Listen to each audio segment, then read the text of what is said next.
칼빈 기독교 강요 함께 나가고 있습니다. 오늘은 첫 번째 책의 13번째 챕터 그리고 11번째 주제 신약 성경에 나타난 그리스도의 신성. 오늘 함께 나눌 내용은 지난주에는 구약 성경의 예수님의 모습을 우리가 찾았다면 오늘은 신약 성경에서 드러나신 예수님의 신성에 대해서 함께 나누려고 합니다. 사실 지난주 주제보다도 훨씬 더 이해하기 쉬운 주제죠. 왜냐하면 예수님께서 신약 성경에 나타나셔서 자신을 드러내시고 예수님께서 단순히 사람이 아닌 하나님의 아들이라는 사실을 저희들에게 밝히 알려주셨죠. 그리고 그것이 신약 성경에 기록되어 있어서 저희도 예수님을 하나님이라고 믿게 된 것입니다. 근데 지난주에는 이제 구약 성경에서 예수님께서 사람으로 태어나시기 전의 모습을 구약 성경에서 찾으려고 하다 보니까 확실하게 드러나지 않고 상징적으로 드러났던 부분들을 우리가 보면서 이분이 예수님이셨구나, 하나님의 아들이신 예수님께서 계속적으로 하나님의 백성들과 함께 계셨고 하나님께서 자신의 모습을 드러내고 싶으실 때 항상 성자 하나님을 통해서 드러내셨구나 라는 것을 우리가 구약 성경을 통해서 발견할 수 있었습니다. 근데 오늘 신약 성경은 더 분명하게 예수님께서 신성을 갖고 계신다는 사실을 저희들에게 알려주고 있죠. 그래서 그 구절을 찾으려면 너무나 많은데 그 중에 대표적인 구절들을 칼빈이 정리를 해봤고 그 중에서 제가 몇 개를 뽑아봤습니다. 먼저 로마서 9장 1절 2절입니다. 내가 그리스도 안에서 참말을 하고 거짓말을 아니하노라. 나에게 큰 근심이 있는 것과 마음에 그치지 않는 고통이 있는 것을 내 양심이 성령 안에서 나와 더불어 증거하노니 조상들도 그들의 것이요 육신으로 하면 그리스도가 그들에게서 나셨으니 이는 만물 위에 계셔서 세세의 찬양을 받으실 하나님이시니라. 아멘. 지금 바울이 로마서 9장 1절 2절을 통해서 얘기하고 있는 내용은 자신의 마음속에 고통이 있다라는 말을 하는 거예요. 그런데 그것이 왜 고통이 있냐면은 자신의 양심에 그리고 성령 안에서 증거하는 그 증거를 이스라엘 사람들이 믿지 않고 있기 때문에 그렇다는 것입니다. 그 증거는 무엇이냐면은 이스라엘 사람들이 죽이자고 얘기했던, 유대인들이 죽이자고 얘기했던 그가 바로 하나님의 아들이시고 그분이 바로 이스라엘 사람들이 기다렸던 메시아다라는 사실을 바울은 마음속에 자기의 양심으로 이제 완전히 설득됐고, 원래 바울도 믿지 않았지 않았습니까? 그런데 이제 양심이 설득이 된 것이에요. 더 이상 아니라고 말하지 못하는 상황이 된 것입니다. 그리고 또 내 양심과 그리고 성령이라는 단어를 썼죠. 그러니까 우리의 사람의 양심이 완전히 바뀔 때는 성령님께서 들어오셔서 우리의 마음을 바꾸시는 것이에요. 믿음이라는 것이 생겨나게 되는 것이죠. 그래서 바울이 지금 그렇게 된 상태에서 유대인들을 향해서 내 마음이 아프다. 왜냐하면 너희들은 그것을 믿지 못한다라고 말하고 있는 것입니다. 그래서 그 예수님에 대해서 다시 한번 설명하기를 지금 5절에서 설명하고 있는 것입니다. 9장 5절에 조상들도 그들의 것이요. 여기서 말하는 조상이라는 것은 아브라함, 이삭, 야곱 이렇게 유명한 이스라엘의 족장들 있지 않습니까? 그 족장들이 바로 유대인의 혈통이지 않느냐라고 말하는 것입니다. 그리고 육신으로 하면 그리스도가 그들에게서 나셨다. 자, 이 부분은 예수님께서 마리아를 통해서 나지 않았습니까? 그리고 예수님께서 유대의 혈통으로 나셨죠. 그리고 유다의 혈통으로 나셨는데 그 유다는 야곱의 아들이지 않습니까? 야곱은 이삭의 아들이고 이삭은 아브라함의 아들이고, 그렇기 때문에 그 조상들도 유대인들의 조상이고 예수님도 혈통으로 사람으로 오셨을 때 그 피의 줄기로 따라가다 보면 그도 유대인인데 어떻게 그 유대인들이 예수님을 믿지 않느냐라고 말하는 것입니다. 그런데 거기서 멈추지 않죠. 여기까지 말하면은 이제 그 예수님의 사람으로 오신 사실을 말하는 것이고, 이제는 예수님의 신성, 하나님인 성격을 말하고 있는 것이죠. 그 두 번째 부분에 그는, 여기서 말하는 그는 당연히 예수님이죠. 만물 위에 계셔서 세세의 찬양을 받으실 하나님이시니라 라고 말하고 있죠. 하나님의 아들이시니라라는 말도 하지 않습니다. 여기서는 하나님이시니라라고 말씀하시죠. 왜냐하면 분명히 하고 싶어서 그런 거예요. 지금 바울이 세상의 만물을 지은 하나님은 만물 밖에 계셔야 되는 분이신데, 그 만물 밖에 계시는 그 하나님이 사람의 몸을 입고 만물 안으로 들어오셨다. 근데 그분은 원래는 만물 위에 계시는 분이시고 이 세상 만물이 찬양을 할 대상인 하나님이시다 라고 말하고 있는 것입니다. 그래서 분명히 예수님의 신성을 말하고 있죠. 로마서 9장에서. 빌립보서 2장 5절부터 7절도 보시겠습니다. 너희 안에 이 마음을 품으라. 곧 그리스도 예수의 마음이니 그는 근본 하나님의 본체시나 하나님과 동등됨을 취할 것으로 여기지 아니하시고 오히려 자기를 비워 종의 형체를 가지사 사람들과 같이 되셨다. 빌립보서 2장 5절부터 7절은 저희들에게 잘 알려진 구절이죠. 예수님의 마음을 우리가 품어야 되는데 그 예수님은 어떠한 마음으로 오셨느냐 하면 이 땅에 그분은 하나님이시지만 하나님과 동등하게 취할 것으로 여기지 아니하시고, 그 뜻은 하나님, 여기서 말하는 이제 하나님은 아버지라고 말할 수 있겠죠. 이제 하나님 아버지이시고 그 다음에 예수님이 성자 하나님이신데 그분은 다 하나님이시지 않습니까? 근데 동등한 위치에서 있으셔야 될 분이시죠. 이 땅에서 걸어다니면서 음식을 먹으시면서 자고 피곤을 느끼시고 아프고 이런 것을 느끼실 필요가 없으신 분이시지 않습니까? 근데 그분이 하나님의 동등한 위치에서 오히려 자신을 비워라고 되어 있는데, 여기서는 비워는 자신을 낮추셨다는 뜻입니다. 있으실 필요가 없으신 분이 있으셨다라는 것이죠. 이곳으로 내려오셨다는 것입니다. 자신을 낮추셔서. 그래서 종의 형체를 가지셨다. 자, 모양을 가지셨다는 것입니다. 여기서 말하는 종은 뭘까요? 사람입니다. 사람의 모양을 가지시고 사람들과 같이 되셨다. 사람으로 오셨지만 완전한 사람이시지만 또 하나님이시기 때문에 사람과 같이 되셨다라고 하는 것이죠. 여기 빌립보서 2장에서도 분명하게 말씀하고 있습니다. 사람으로 오신 그분이 바로 하나님의 본체시고 하나님과 동등하신 분이시다라고 말하고 있습니다. 또 요한일서 5장 20절입니다. 또 아는 것은 하나님의 아들이 이르러 우리에게 지각을 주사 우리로 참된 자를 알게 하신 것과 또한 우리가 참된 자 곧 그의 아들 예수 그리스도 안에 있는 것이니 그는 참 하나님이시오 영생이니라. 지금 요한도 동일한 말을 하고 있죠. 예수님께서 참 하나님이시고 영생이시다라고 말하고 있는 것입니다. 요한도 예수님과 함께 3년간 동행하면서 예수님께서 좋은 말씀을 전해주시는 좋은 선생님 정도로 알고 있었을 때가 있었습니다. 제자들이 다 그랬죠. 그런데 예수님께서 부활하신 다음에 이제 깨닫게 되죠. 부활하신 다음에 예수님께서 말씀하신 모든 부분, 하나님께서 사람의 형태를 입으시고 오셔서 사람을 대신해서 죽으셔야 되는 그 사실, 그리고 부활하셔야 되는 사실, 그러니까 먼저 고난을 당하시고 그 후에 영광을 받으셔야 된다고 말씀하신 그 내용이 이해가 되는 것이죠. 그제서야. 그러면서 성령님께서 그들의 마음속에 들어오셔서 예수님을 하나님의 아들로 알게 된, 그것이 제자들이잖아요. 그래서 요한도 지금 이렇게 말하고 있는 것입니다. 우리에게 지각을 주사, 지각이라는 것은 이해력이라는 뜻입니다. understanding이죠. 그전에는 이해하지 못했지만 이제는 이해를 하게 되었다는 것입니다. 참된 자를 알게 되었다. 참된 자, 곧 그의 아들 예수 그리스도 안에 있는 것. 그는 참 하나님이시오 영생이니라. 참된 지식을 예수님 안에서 발견하게 되는 것인데, 그 참된 지식이란 바로 예수님이 참 하나님이시다라는 것입니다. 이것이 참 지식입니다. 이 지식에서부터 우리의 모든 지식들이 이제 나오게 됩니다. 디모데전서 3장 15절부터 16절입니다.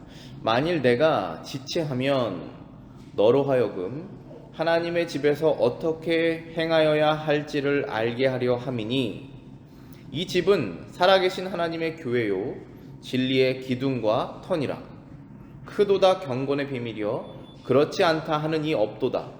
그는 육신으로 나타나신 바 되고 영으로 의롭다 하심을 받으시고 천사들에게 보이시고 만국에서 전파되시고 세상에서 믿음 받으시고 영광 가운데 올려지셨느니라. 디모데도 같은 복음을 전하고 있습니다. 디모데는 바울의 제자예요. 바울. 예수님을 한 번도 만나보지 못한 사람입니다. 그런데 바울을 통하여서 예수님을 알게 되었고 그 예수님을 이제 마음으로 믿게 된 사람이죠. 그러면서 이제 젊은 사역자가 된 사람입니다. 그 디모데에게 지금 바울이 편지를 쓰고 있는 내용입니다. 근데 어떠한 내용을 쓰고 있냐면은 디모데가 하나님의 교회를 잘 다스려야 되는, 잘 맡아서 관리를 해야 되는 그러한 목회자인데 어떻게 해야 된다라는 것을 쓰면서 바울이 지금 15절에 이렇게 말하고 있는 것입니다. 내가 지체하면 너로 하여금 하나님의 집에서 어떻게 행하여야 할지 알게 하려 함이니 이 집은 살아계신 하나님의 교회요 진리의 기둥과 터다. 그러니까 디모데가 지금 맡아서 사역하고 있는 그 교회가 하나님의 집이고 하나님의 교회고 그리고 진리의 기둥과 터다라고 말하고 있습니다. 사람들이 알아야 되는 그 진리를 사실은 온 세상에서 다 말을 해야 되는데 교회에서부터 그 진리가 시작이 되죠. 교회에서부터 시작이 돼서 학교도 사실 미국의 옛날 역사 같은 걸 뒤져보면은 이제 미국에 이민한 이민자들이 마을을 이렇게 형성해서 자기들 집 오두막 같은 거 한두 개 짓고 그 다음에 동네 가운데에 이제 교회를 짓습니다. 그래서 이제 예배를 드리는 거예요. 그런 다음에 그 교회가 그 교회 옆에 학교를 짓죠. 아이들을 키워야 되니까. 결국은 이 사람들이 이민을 해서 이 세상을 살고 무슨 목적을 갖고 세상을 살아야 되는지는 하나님에 대한 지식을 알기 전까지는 모든 것이 무의미해지지 않습니까? 그래서 하나님의 진리를 교회에서 선포하고 그 선포된 진리를 가지고 아이들을 기르고 그런 것이 다 이어지는 것입니다. 그래서 지금 디모데에게 얘기하는 것이 지금 너가 맡아서 사역하고 있는 그 교회는 하나님의 집이고 하나님의 교회고 진리를 나타내야 되는 곳이다 라고 말하고 있습니다. 그 다음에 이제 16절에 이어서 이렇게 말하고 있습니다. 크도다 경건의 비밀이여 그렇지 않다 하느니 없도다. 그는 이라고 되어 있죠. 여기서 그는 육신으로 나타낸 바 되시고 라고 되어 있죠. 여기서 말하는 그는 제가 갖고 있는 영어 성경에서는 God 이라고 되어 있습니다. 하나님은 육신으로 나타낸 바 되셨다 라고 되어 있습니다. 그러니까 지금 하나님의 집, 하나님의 교회, 지금 계속 하나님에 대해서 얘기를 하고 있죠. 그런데 그 하나님이 육신으로 나타낸 바 되셨다라는 것입니다. 자, 여기에서 나타낸 바 되셨다라고 하는 단어가 결국은 모든 이 예수님을 묘사하는 핵심 포인트예요. 뭐냐면은 하나님께서는 보이시지 않으시지 않습니까? 그런데 하나님께서 하나님 본인이 이 세상을 만드셨다. 그리고 하나님 본인이 이 세상을 아름답게 만드셨다. 하나님 본인이 이 세상을 아름답게 만들었지만 사람이 죄를 지어서 타락하게 되었다. 그러나 내가 그것을 다시 원상복구할 것이다. 아니면 더 좋게 만들 것이다. 이 말씀을 하나님께서 말로 하십니다. 그게 성경이에요. 그것을 듣고 기록한 것이 성경이지 않습니까? 근데 만약에 이 말씀을 하시지 않았으면 우리는 모르는 거예요. 하나님께서 그런 생각을 갖고 계시구나 어렴풋이 우리가 더듬어서 알 뿐이지 직접적으로 말씀하시지 않으면 모르지 않습니까? 그래서 이 말씀을 하신 것은 하나님의 뜻을 나타내신 것이에요. 그런데 이 하나님의 뜻을 단지 이 말씀으로만 나타내시지 아니하시고 말씀이 육신을 입어 사람 가운데 나타나셔서 하나님께서 얼마나 좋으시고 사랑이신 분이신지 그리고 그분이 얼마나 사람을 위해서 구원의 역사를 하고 계신지, 그리고 실제로 하셨는지를 예수님을 통해서 아예 사람으로 오셔서 나타내신 것이죠. 그래서 나타내셨다라고 하는 이 단어가 예수님을 가장 잘 묘사하는 단어 중에 하나라고 말할 수 있습니다. 그래서 하나님이 육신으로 나타나셨다라는 것입니다. 그런데 그분이 영으로 의롭다 하심을 받으시고 천사들에게 보이시고 만국에서 전파되시고 세상에서 믿음 바 되시고 영광 가운데 올려지셨느니라. 마지막에 예수님께서 하늘로 승천하셨다라는 얘기까지 하고 있는 것입니다. 그렇기 때문에 바울도 디모데에게 동일한 지금 복음을 전하고 있는 것이죠. 예수님께서 하나님이시다, 하나님이 육신으로 나타내신 분이 예수님이다 라는 얘기를 하고 있는 것입니다. 다음 사도행전 20장 28절. 여러분은 자기를 위하여 또는 온 양떼를 위하여 삼가라. 성령이 그들 가운데 여러분들을 감독자로 삼고 하나님이 자기 피로 사신 교회를 보살피게 하셨느니라. 자, 여기에서 말하는 여러분이라는 것은 그 교회의 장로님들을 말하는 거예요. 자기를 위하여 또는 온 양떼를 위하여 삼가라 라고 말씀했죠. 지금 사도 바울이 아마도 여기가 에베소 교회의 장로들일 거예요. 교회 장로님들을 불러서 지금 부탁을 하고 있는 거예요. 어떠한 부탁을 하고 있냐면은 장로님들 본인의 신앙을 잘 지키기 위해서, 또는 장로님들이 지금 맡아서 양을 치고 있는 그 성도들을 위해서 절제해라라는 것입니다. 삼가라는 것입니다. 성령이 그들 가운데 여러분들을 감독자로 삼고, 그 장로를 이제 우리가 일반 장로님 하면은 다스리는 장로라고 그러고, 목사님 하면은 가르치는 장로라고 해서 결국 다 장로 그룹 안에 있는 사람들이죠. 그런데 그들이 어떤 일을 해야 되냐면은 성령이 그들 가운데 여러분을 감독자로 삼고, 이 뜻은 여러 성도들 가운데 그 장로들을 보내셔서 감독자라는 것은 영어로는 비샵이라고 합니다. 비샵이라는 것은 관리하는 것입니다. 어떻게 잘 지내고 있는지를 계속 살펴보면서 이 감독자 역할을 주셨다는 것이죠. 근데 성령이 그 역할을 시키셨다는 것이에요. 그리고 그 다음 구절이 이제 오늘 주제에 해당되는 구절이죠. 하나님이 자기 피로 사신 교회를 보살피게 하셨느니라. 똑같은 내용이에요. 지금 그 장로 본인 자신의 영혼과 그 다음에 이 성도들의 영혼을 잘 지키기 위해서 절제하여라. 그런데 왜 그렇게 해야 되냐면은 이 성도들은 하나님의 교회이기 때문이다라고 말하고 있는 것이에요. 그리고 그 교회 안에 자신도 들어가는 것이죠. 이 목사와 장로도. 그런데 그 교회가 어떤 교회냐면은 하나님이 자기 피로 사셨다. 이 사셨다는 것은 구매했다라는 거예요. 펄치스했다는 것입니다. 하나님이 자기 피로 사셨다.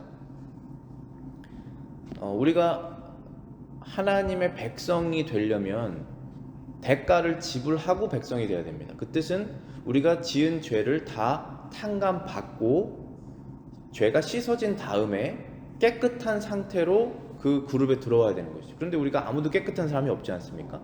그래서 예수님께서 깨끗하신 피로 우리를 대신 죄값을 치러주신 것이죠. 그게 하나님의 약속이에요. 그래서 그것을 믿는 사람들은 거듭난 거예요. 거듭나서 주님 안으로 우리가 들어오게 되는 것입니다. 그런데 여기서 표현이 하나님이 자기의 피로 사셨다라고 그랬는데, 하나님은 피가 없으시지 않습니까? 하나님은 몸이 없으시지 않습니까? 살도 없으시고 뼈도 없으시고 피도 없으신데 왜 자기의 피로 사셨다고 그러셨냐 하면 바로 예수님의 피로 사셨기 때문에 그렇다는 것입니다. 자, 그렇다면은 지금 사도행전에서 하나님과 예수님을 같은 분으로 말하고 있는 것이잖아요. 하나님께서 자신의 아들의 피로 사셨다라고 말할 수도 있지만, 그것을 더 강조하기 위해서, 예수님께서 하나님이라는 사실을 강조하기 위해서 하나님이 자기의 피로 교회를 사셨다는 것입니다. 예수님이 자신의 피로 여러분 한 명 한 명을 사신 거예요. 구원해 내신 것입니다. 그래서 이제 우리가 세상의 소유가 아니라 심지어 내 자신의 소유도 아니고 예수님의 소유가 되는 것입니다. 사셨기 때문에. 그래서 오늘 그 말씀의 주제에 맞는 내용은, 관련된 내용은 바로 이것이죠. 하나님이 자기의 피로 사셨다는 것이 결국은 예수님이 자기의 피로 사셨다는 것인데, 예수님과 하나님을 동일하게 말하고 있다는 것입니다. 이런 것이 다 증거가 되는 것이죠. 예수님의 신성은. 마지막으로 요한복음 20장 28절입니다. 도마가 대답하여 가로되 이르되 나의 주님이시요 나의 하나님이시니이다 라고 고백하고 있습니다. 이 고백이 언제 했는지 기억하시죠? 도마가 예수님을 믿지 않았죠. 예수님의 부활을 믿지 않았죠. 제자들도 처음에 믿지 않았고, 그런데 이제 도마는 마침 예수님이 첫 번째 부활하시고 첫 번째 제자들에게 나타났을 때 그 자리에 없었죠. 그래서 더욱더 믿지 않았습니다. 그런데 도마가 이제 예수님의 몸에 난 상처를 보고 예수님을 믿게 되었죠. 그러면서 고백하는 것입니다. 나의 주시며 나의 하나님이시나이다 라고 고백하였습니다. 나의 주인이라는 것입니다.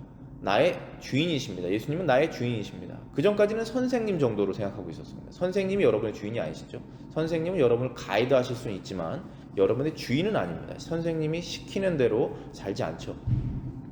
그렇지만 우리는 하나님을 주인이라고 믿지 않습니까? 하나님께서 시키시는 대로 사는 것입니다. 그래서 지금 도마가 그렇게 고백하고 있습니다. 나의 주인이시고 나의 하나님이십니다 라고 예수님을 향해서 고백하고 있습니다. 예수님이 하나님이시기 때문에 이러한 고백을 받으실 수 있는 것입니다. 세상 어떠한 사람들에게도 이러한 고백을 여러분들이 하실 수가 없습니다. 나의 주인이고 나의 하나님이시다. 아내가 남편에게 이러한 고백을 할 수 있다라고 해요. 성경에서. 사라가 아브라함에게 그런 고백을 하지 않았느냐, 그렇게 잘했다고 말하고 있죠. 그것은 이제 남편이 예수님의 역할을 하기 때문에 역할을 하는 것입니다. 보호하고 제공하고 영적으로 인도하고 이러한 것을 담당해야 되는 존재이기 때문에 그렇게 표현하고 있는 것이죠. 그 이외에 사람이 어떠한 존재에게도 이러한 표현을 할 수가 없습니다. 오직 예수님께만 할 수가 있는 것이죠. 그 다음에 12번째 주제 보시겠습니다. 그리스도의 신성은 그의 사역에서 입증된다. 12번째 주제입니다. 그의 사역이라는 뜻은 제가 늘 말씀드리지만 일이에요. 일을 높인 말로 표현하다 보니까 이제 사역이라고 말할 수 있죠. 예수님께서 하신 일에서 입증된다는 것입니다. 그리스도께서 자신이 태초부터 계속 아버지와 함께 일해 왔다고 말씀하셨습니다. 예수님께서 한 번도 쉬지 않고 일을 하시는 영역이 있어요. 그 부분에 대해서 지금 말씀하고 계시는 것입니다. 요한복음 5장 17절부터 18절입니다. 예수께서 그들에게 이르시되 내 아버지께서 이제까지 일하시니 나도 일한다 하시매 유대인들이 이로 말미암아 더욱 예수를 죽이고자 하니 이는 안식일을 범할 뿐만 아니라 하나님을 자기의 친아버지라 하여 자기를 하나님과 동등으로 삼으심이러라. 지금 예수님께서 내 아버지께서 이제까지 일하시니 나도 일한다 하고 안식일에 일을 하신 것입니다. 그래서 지금 그것을 가지고 문제 삼은 것이죠. 근데 제가 지금 다시 여기 요한복음 5장을 찾아보면은 베데스다 연못에서 병 들어있는 사람을 고쳐주셨던 38년 된 병자를 고쳐주셨던 그 사건이에요. 그래서 그것을 보고 지금 안식일에 일을 했다라고 유대인들이 예수님을 핍박하고 있는 상황이죠.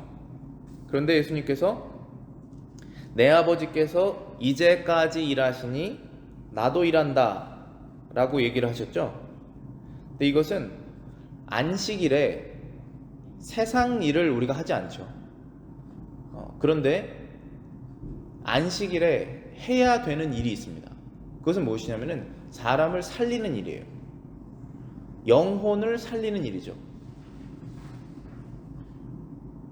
우리가 지금 세상 일을 멈추고 영혼을 살리는 일에 참여하고 있는 것이잖아요. 이 일을 하나님께서 쉬지 않고 하십니다. 그러니까 하나님께서 6일 동안 창조를 하시고 7일째를 거룩하게 하시고 쉬셨다는 뜻은 창조의 일을 쉬었다는 뜻입니다. 그렇지만 창조의 일을 쉬시는 7번째 날에도 쉬지 않으셨던 것이 무엇이냐면은 세상 만물을 보호하시는 일을 계속하시죠. 말하자면은 지금도 저희가 지금 영혼을 살리는 이 일에 참여하고 있고, 그리고 사람의 목숨을 살리는 일도 계속적으로 하고 있습니다. 누가 여기에서 갑자기 쓰러지시면 911에 전화를 해야 하잖아요. 전화를 받는 사람이 일을 하고 있지 않습니까? 와야 되고 병원에 가야 되지 않습니까? 응급실에서 일을 하고 있지 않습니까? 해야 되는 일이라는 거예요. 사람의 목숨과 영혼을 살리는 일을 하나님께서 지금도 하시고 계시는 것입니다. 우리의 심장을 뛰게 하시는 것, 우리 심장이 사람이 컨트롤할 수 없는 근육이라고 하는데 이 심장을 뛰게 하시는 분이 하나님이시지 않습니까? 그 일을 하나님께서 지금도 쉬지 않고 하신다는 것이죠. 그래서 예수님께서 사람을 살리는 일을 내가 한 번도 쉰 적이 없다, 내 아버지께서 지금까지 하셨다라고 말하고 있는 것입니다. 이 일을 그러면 지금까지 쉬지 않고 하셔야 된다면 예수님께서 하나님이셔야지 이런 말씀을 하실 수가 있는 것이죠. 그래서 이 유대인들이 깨닫게 되었습니다. 아, 이는 안식일을 범하는 사람뿐만 아니라 하나님을 자기 친아버지라고 말하는 사람이구나 라고 확실하게 예수님의 주장을 캐치하게 된 거예요. 그래서 이제 예수님을 죽이자고 결정한 것이죠. 그러니까 분명히 예수님께서 스스로 하나님이 자신의 친아버지라고 말씀하시고 계시는 상황입니다. 두 번째 문장 보실게요. 그리스도는 섭리와 권능으로 세계를 통치하시고 말씀으로 만물을 통제하십니다. 그리스도는 섭리와 권능으로 세계를 통치하시고 말씀으로 만물을 통제하십니다. 자, 이 문장을 칼빈이 썼는데 이 문장 자체도 은혜가 돼요. 제가 한번 다시 설명을 해드릴게요. 그리스도는 우리의 주님 예수님이시죠. 이 섭리라는 것은 우리의 일상 속에서 일어나는 일들이에요. 우연처럼 보이는 모든 일들입니다. 운전을 하고 있는데 신호가 걸려서 내가 잠깐 쉬어야 된다든지, 마음이 너무 조급해지고 있는데 갑자기 멈춰서야 된다든지, 그리고 분명히 이것은 맞는 길인 것 같은데 하나님께서 잠깐 장애물을 주신다든지, 아니면은 내가 안 가려고 하는데 오히려 그쪽으로 나를 밀어내신다든지, 이런 일들이 발생하지 않습니까? 죄도 마찬가지예요. 우리가 죄를 짓고 싶지 않았는데 죄성이 갑자기 올라와서 죄를 지을 때 하나님께서 허용하실 때가 있어요. 그럼 그것도 하나님께서 허용하시는 일입니다. 하나님께서 원하시지는 않지만 우리가 그냥 잠깐 그 길로 가게 하시는 거예요. 이런 것이 다 일어나는 일들이지 않습니까? 이런 것을 섭리라고 그러는데 그리스도께서 이 섭리로 세계를 통치하신다는 거예요. 이러한 우연적으로 보이는 사건들 속에서, 사람이 심지어 악한 결정을 하는 이러한 사건들 속에서도 하나님의 뜻을, 거룩한 뜻을 이뤄내시고 계신다는 거죠. 그분이 하나님이시죠. 머리로 이해 안 되는 것이지 않습니까? 그래서 우리가 그분을 하나님이라고 부르는 것입니다. 섭리로 세계를 통치하신다, 그리고 권능으로 통치하신다. 이건 능력입니다. 이렇게 하실 수 있는 분은 하나님밖에 없으시잖아요. 모든 것을 다 계산하실 수 있는 분, 모든 것을 다 참고 사랑으로 덮으실 수 있는 분, 하나님이시죠. 이건 권능이에요. 그래서 그 권능과 섭리로 세상을 통치하신다. 또한 말씀으로 만물을 통제하신다. 이것은 무엇이냐면 결국은 하나님께서 물과 물을 나뉘어라, 그래서 땅이 나오게 하고 하늘이 드러나게 하라. 이러한 힘을 어떻게 사람이 만들어낼 수 있습니까? 자연을 우리가 이길 수가 없잖아요. 근데 하나님께서 말씀으로 통제하시는 거예요. 하나님께서 명령하신 대로 지금 자연은 움직이고 있는 것입니다. 말씀으로 통제하시는 거예요. 또한 우리 사람을 작은 우주라고 표현하는데 사람도 뭐로 통제가 됩니까? 말씀으로 통제되는 거예요. 여러분 마음을 뭐가 통제할 수 있습니까? 성경 말씀을 읽으면서 그 안에서 우리가 무너지고 그 안에서 무릎을 꿇고 변화되고 거룩하게 되면서 통제가 되잖아요. 하나님께서 말씀으로 통제하신다는 거예요. 이제 그러한 사역을 누가 하시냐? 하나님이 하시는데 성경에서는 예수님이 그 사역을 하신다라고 말하고 있는 것입니다. 그래서 우리의 주인이신 거예요. 하나님이시고. 히브리서 1장 3절입니다. 이는 하나님의 영광의 광채시오 본체의 형상이시라. 그의 권능에 그의 능력의 말씀으로 만물을 붙드시며 죄를 정결하게 하시는 일을 하시고 높은 곳에 계신 지극히 크신 이의 우편에 앉으셨느니라. 이분은 바로 예수님이시죠. 우편에, 하나님의 우편에 앉으신 그분은 바로 하나님의 본체시고 본체이신데 우리의 사람이 알아볼 수 있도록 형상으로 나타내신 분이시고 능력의 말씀으로 만물을 붙드시고 죄를 정결하게 하시는 분이시다. 바로 예수님이 하시는 일이세요.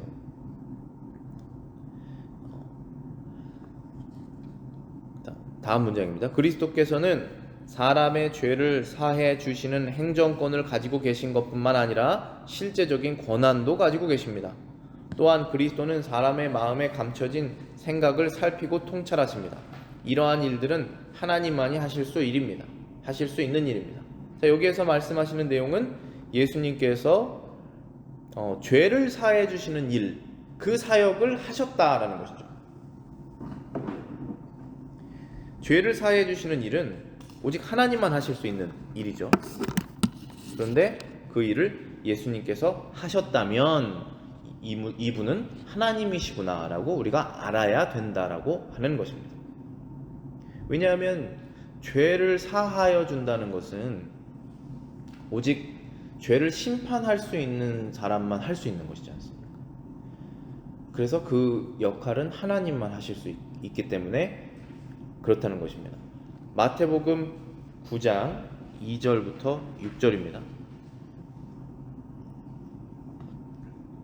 침상에 누운 중풍병자를 사람들이 데리고 오거늘 예수께서 그들의 믿음을 보시고 중풍병자에게 이르시되 작은 자야 안심하라.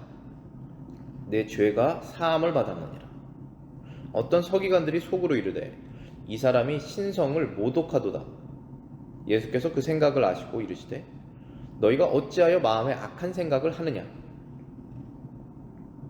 내 죄 사함을 받았느니라 하는 말과 일어나 걸어가라 하는 말 중에 어느 것이 쉽겠느냐. 그러나 인자가 세상에서 죄를 사하는 권능이 있는 줄을 너희로 알게 하노라 하시고 중풍병자에게 말씀하시되 일어나 내 침상을 가지고 집으로 가라 하시니. 예수님께서 지금 여기에서 몇 가지 능력을 보여주셨습니다. 몇 가지 일을 하셨습니다. 그 일이 무엇이냐면은 첫 번째로는 죄를 사하는 일을 하셨고 사람의 마음을 알아내시는 일을 하셨고 그 다음에 실제적으로 병을 고쳐주시는 일을 하셨죠. 이 일은 이 세 가지 일을 다 하나님만 하실 수 있는 일입니다. 죄가 사해졌다라는 표현을 사람이 사람에게 할 수가 없습니다. 그냥 어떤 사람이 나에게 무슨 잘못을 해서 제가 그것을 용서해 줄게 라고 말할 수는 있지만 그가 지은 죄가 없어지는 건 아니에요. 죄 진 사실은 그대로 있고 나랑 불편해진 관계를 다시 원상복구하자, 없는 것처럼 치자라고 하는 것이지 죄를 지은 것은 없어지지가 않습니다. 사실 다른 얘기지만 마음의 상처도 똑같아요. 마음의 상처도 어떤 사람이 나에게 죄를 져서 내가 마음의 상처를 받았는데 이 상처를 완전히 없어지지 않습니다. 그런데 없는 것처럼 그냥 생각하는 거예요. 용서해줬다. 그렇지만 이 상처를 완전히 없어지게 하실 수 있는 분이 있습니다. 그분이 바로 예수님이세요. 예수님께서 우리의 죄도 너 죄가 없다라고 그냥 말씀하시는 것이 아니라 죄를 지워주시기도 하십니다. 죄를 없게 만드시는 능력이 있으세요. 병도 마찬가지잖아요. 여기서 병이라고 항상 예수님께서 병을 고쳐주시는 사역을 하셨는데 그 이유는 병이 한번 생기면 없어지지 않습니다. 더 커져서 마지막에 사람을 죽음으로 몰고 가죠. 결국에 우리의 종착역이잖아요. 죽음이라는 것이. 나이가 거꾸로 어려지지 않지 않습니까? 똑같은 것이에요. 그런데 예수님께서 완전히 없는 것처럼 만들어주시지 않습니까? 그것이 우리의 죄가 완전히 없는 것처럼 만들어주시는 것이에요. 이 죄의 문제는 결국은 몸의 문제가 아니라 마음의 문제인데 예수님께서 지금 사람의 마음에 무엇이 있는지 정확하게 알고 계시지 않습니까? 그래야 예수님께서 가장 좋은 의사로서 그 사람의 죄를 고쳐주실 수가 있는 거예요. 딱 맞는 약을 주실 수가 있는 것입니다. 왜냐하면 사람의 마음이 깊고 사람의 생각이 너무나 많고 다양해서 때로는 내 마음속에 있는 동기를 자기 스스로도 깨닫지 못할 때가 있지 않습니까? 그것을 예수님께서 발견해 주신다는 것이에요. 드러나게 해주신다는 것입니다. 그래서 지금 여기에서 그 세 가지 일을 하셨는데 그것은 오직 하나님만 하실 수 있는 일이고 예수님께서 하셨다는 뜻은 그분이 하나님이셨구나 라는 것입니다. 그래서 지금 여기 결론으로 여기서 우리는 그리스도의 신성 하나님 되심을 추론할 수가 있는 것입니다. 이 말씀들을 통해서 예수님의 신성을 알 수 있는 것입니다 라고 말하고 있습니다. 일단 오늘 성경 공부 마지막 내용으로는 13번 13번째 주제입니다. 그리스도의 신성은 그의 이적에 의해 입증되었다. 이적이라는 것은 기적이죠. 비록 선지자들과 사도들이 기적을 행했지만 그러나 근본적인 차이는 사도들은 하나님의 은사를 행사한 것이지만 그리스도는 기적의 참된 창조자라는 것입니다 라고 칼빈이 말했습니다. 이 뜻은 예수님께서도 죽은 자를 살리셨고 사도들도 죽은 자를 살린 적이 있고 예수님께서도 병자를 고친 적이 있고 사도들도 병자를 고친 적이 있죠. 물론 구약의 선지자들도 그런 일을 하였죠. 근데 근본적인 차이가 있다는 것입니다. 그 뜻은 은사라는 표현을 썼죠. 은사는 기프트예요. 선물이라는 뜻입니다. 선물을 받은 사람이 선물을 쓸 수가 있는 거예요. 하나님께서 어떠한 사람에게 어떠한 은사를 줬으면 그것을 쓸 수가 있는 것입니다. 그래서 그것을 쓰면서도 하나님께 영광을 돌리지 않습니까, 우리가? 그런데 사도들과 선지자들은 하나님의 은사를 받아서 병 고치는 이적을 행했어요. 그러면 받았기 때문에 할 수 있다는 것입니다. 그런데 근본적인 차이는 그리스도 예수님은 그 은사를 주시는 분이시다라는 것이죠. 그래서 그 은사를 똑같이 행하셨지만 그리스도는 그 은사를 만들어내신 분이시고 사도들과 선지자들은 그것을 받은 사람이다 라고 구분을 하고 있습니다. 하나님을 떠나서는 구원도 의도 생명도 없는데 그리스도 안에는 이 모든 것이 있다면 그분은 사람에게 계시된 하나님이신 것이 분명합니다. 왜냐하면 그리스도는 구원을 받은 것이 아니라 바로 구원이기 때문입니다. 하나님을 떠나서는 구원도 없고 의도 없고 생명도 없는데 예수님 안에 이 모든 것이 다 있다라고 하면 바로 이분이 하나님이시지 않겠느냐라고 말하고 있는 것입니다. 그런 수많은 말씀을 예수님께서 직접 하셨죠. 그 중에 두 가지 구절 제가 가져왔습니다. 요한복음 11장 25절부터 27절입니다. 예수께서 이르시되 나는 부활이요 생명이니 나를 믿는 자는 죽어도 살겠고 무릇 살아서 나를 믿는 자는 영원히 죽지 아니하리니 이것을 내가 믿느냐 이르되 주여 그러하웨이다. 주는 그리스도시요 세상에 오시는 하나님의 아들이신 줄을 내가 믿나이다. 나는 부활이요 생명이요 라고 하시는 말씀은 조금 전에 말씀드렸듯이 예수님께서 기적의 창조자라는 표현과 똑같은 것입니다. 우리도 부활을 합니다. 여기에서 말하는 부활은 생명의 부활을 말하는 것이죠. 악인도 부활을 합니다. 마지막에 심판을 받기 위해서. 그런데 의인들이 부활을 하지 않습니까? 의로운 부활을. 근데 우리가 부활을 하는 이유는 부활하는 능력을 주셨기 때문에 부활하는 것입니다. 근데 예수님께서 부활하신 이유는 그분이 부활 자체이기 때문에 부활하셨다는 것이죠. 그래서 그분은 부활이시다. 자, 우리가 세상에 태어나서 지금 숨을 쉬고 살고 있습니다. 생명을 누리고 있는 것이죠. 그렇지만 생명을 주셨기 때문에 누리고 있는 것이죠. 영생도 그 다음에 거듭나는 것도 마찬가지입니다. 우리가 예전에는 몰랐지만 이제는 하나님을 알고 그리스도 안에서 거듭나서 새로운 생명을 얻었죠. 새로운 생명을 누리고 있는데 주셨기 때문에 누리고 있는 것입니다.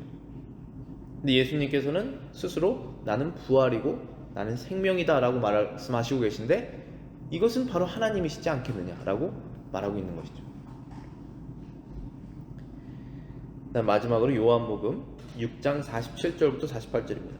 진실로 진실로 너희에게 이르노니 믿는 자는 영생을 가졌나니 내가 곧 생명의 떡이니라. 믿는 자는 영생을 가졌나니 내가 곧 생명의 떡이니라. Bread of Life죠. 생명의 떡이라고 예수님께서 스스로 말씀하시는 것은 사람의 영혼의 생명을 주시는 분이시고 그 생명이 유지되도록 하시는 일을 예수님께서 하시는 분이시다라고 말하고 있는 것입니다. 예수님께서 영생을 사람들에게 주십니다. 여기에서 우리가 하나 기억하셔야 될 부분은 아담도 영생을 갖고 있었죠. 그런데 하나님의 율법을 어겨서 영생이 없어졌습니다. 그래서 반드시 죽을 것이다라는 것이 바로 그 부분이에요. 영생이 없어져서 이제 실제로 몸도 죽고 영혼도 죽은 상태로 간 것이죠. 그런데 아담은 율법을 어겨서 영생을 잃었지만 사람은 율법을 다시 지켜서 영생을 다시 얻는 것이 아닙니다. 왜냐하면 그렇게 될 수가 없어요. 율법을 못 지키기 때문에. 그래서 지금 예수님께서 진실로 진실로 너희에게 이르노니 믿는 자는 영생을 얻는다라고 말했습니다. 율법을 지키는 자는 영생을 얻는다고 말하지 않았어요. 믿는 자는 영생을 얻고 그 영생을 얻은 자들이 이제 율법을 사랑해서 율법을 지키는 쪽으로 나아가는 것입니다. 그렇지 율법을 다 지켜내서 영생을 얻는다고 말하지 않았죠. 그러니까 이 구원을 주시는 분이 바로 자신의 피로 한 명 한 명을 사내신 바로 예수님이시다. 그리고 그분을 믿는, 그분이 어떠한 사역을 하셨는지를 믿는 사람들이 영생을 갖게 된다. 그렇기 때문에 내가, 예수님이 바로 생명의 떡이다. Bread of Life. 그래서 우리가 성찬을 하는 것이잖아요. 떡을 떼면서 빵을 먹으면서 예수님께서 십자가에서 나를 대신해서 하신 그 사역을 기억하고 믿음을 다시 확인하는 것이죠. 믿음을 내 안에 있는 믿음을 확인해서 나의 영생을 체크하는 것이죠. 그리고 영생이 이제 보존되고 영생을 우리가 지키는 것입니다. 그 믿음을 통해서. 기도하고 마치겠습니다.